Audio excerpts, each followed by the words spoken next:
Kumusta na mga kupal? Future View Core Warriors. Ako si 124. Hindi vlogger, hindi influencer. Isa lang naman akong certified na kupal. Yung laging magbibigay ng mahalagang kalaman.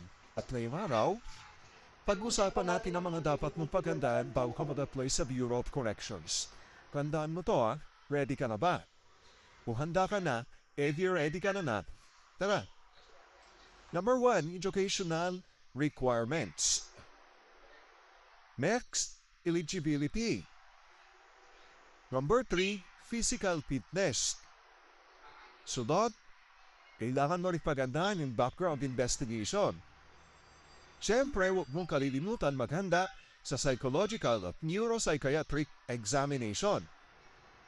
Siyempre, ang documents preparation, kailangan mabilis para makapagpasa ka agad ng folders.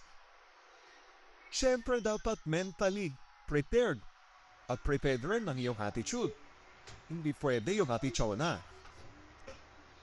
Next, financial preparation. Hindi pwedeng nag-apply ka lang pero wala kang pera. Gagastos na kasi. Siyempre, ang pinaka-importante, yung expectation sa training. Baka naman nakapasok ka lang dahil malakas. Sinong malakas? Ang backer? Siyempre, kailangan malakas ang iyong katawan. Nakuha mo ba? Kung hindi mo nakuha, di kupal ka, future correction officer pala. Kung natapos mo ang video na to, ibig sabihin, may pag-asa kang maging Bucor officer. Basta tandaan mo, pag gusto mo, paghandaan mo. Pag pinaghandaan mo, makukuha mo.